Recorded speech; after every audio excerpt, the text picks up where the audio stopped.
নমস্কার বন্ধুরা, কেমন আছো তোমরা সবাই? আমার চ্যানেলে তোমাদের সবাইকে আবার অনেক অনেক স্বাগত। তো আজকে আমি অনেক দিন পরে তোমাদের সাথে একটা ভালো রেসিপি শেয়ার করতে চলছি। তো চলো সঙ্গে থাকো। তো সবার ফার্স্টে এই রেসিপিটা বানানোর জন্য আমি একটা নারকেল কুড়িয়ে রেখে দিয়েছি এখানে। দেখতেই পারছো নারকেলটা কিন্তু অনেকটাই পরিমাণের আছে। তো এবার সেই পরিমাণ মতো আমি কিছু সুজি এখানে কড়াইতে ভেজে নেব। আর আমি এখানে সুজিটা ভাজার জন্য রিফাইন তেল ইউজ করছি। তোমরা চাইলে এর মধ্যে মাখন বা ঘিও ইউজ করতে পারো। আর এই যে সুজিটা, এটাকে আমি ততক্ষণ অবধি ভাজবো যতক্ষণ না এটা লাল লাল হয়ে যায়। তো সুজিটা লাল লাল হয়ে যাওয়ার পর আমি গ্যাসটা অফ করে কড়াইটাকে নিচে নামিয়ে রেখে দিলাম। এবার এর মধ্যে পরিমাণ মতো, মানে যতটা সুজি আছে সেই পরিমাণ মতো আমি এখানে চিনি দিয়ে দিচ্ছি।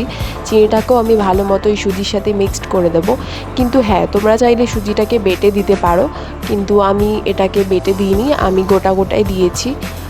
আর এবার সুজিটা সাথে চিনিটা মিক্সড করার পর আমি এর মধ্যে কুড়িয়ে রাখা যে নারকেলটা ছিল সেই নারকেলটাকেও আমি এর মধ্যে দিয়ে দেবো। দিয়ে এবার এটাকে ভালো করে আমি মিক্সড করে দেব।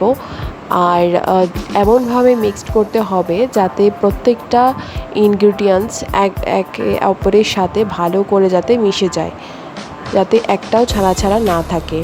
তো এই মিক্সিংয়ের দিকে একটু ভালো করে ধ্যান রাখতে হবে তোমাদের সবাইকে। তো এদিকে দেখছো মিক্সিং কিন্তু পুরো একেবারে রেডি। আর এইদিকে আমি কিছু আটা মেখে রেখেছি। আটা না, এটা হচ্ছে অ্যাকচুয়ালি ময়দা। তো একেবারে প্রপার ময়দা আমি মেখে রেখে দিয়েছিলাম। ময়দাটা কিন্তু একটু শক্ত শক্তভাবে মেখেছি। এবার এই ময়দাটাকে দিকে আমি ছোট ছোট লুচির মতো গোল গোল করে নেব। এবার এই ছোট ছোট লুচিগুলো দিয়ে আমি এর মধ্যেই পুরটা ভরে দিলাম, যেটা বানিয়ে রেখেছি আগে। তোমরা চাইলে পুরটাকে কিন্তু এরকম বাজারে ছাঁচ পাওয়া যায়, ওই ছাঁচটাকে দিয়ে বানাতে পারো। আর না হলে হাতের সাহায্যেও মুড়ে মুড়ে বানাতে পারো।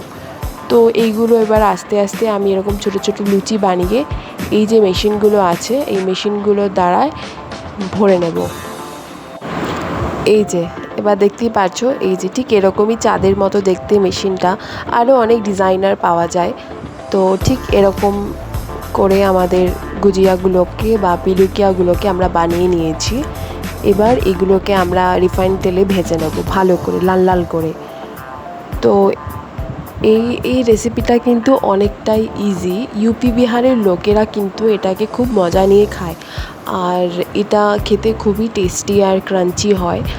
তোমরা একবার বানিয়ে দেখতে পারো। তো এদিকে দেখতেই পারছো আমরা কিন্তু আমাদের কিন্তু এই গুজিয়া বা পিলুকিয়া ভাজা হয়ে গেছে। এবার আমরা এগুলোকে উঠিয়ে রেখে দিলাম। আর ঠিক এরকম দেখতে হয়। আর এই যে এবার আমি তোমাদেরকে এটা ভেঙে দেখাচ্ছি।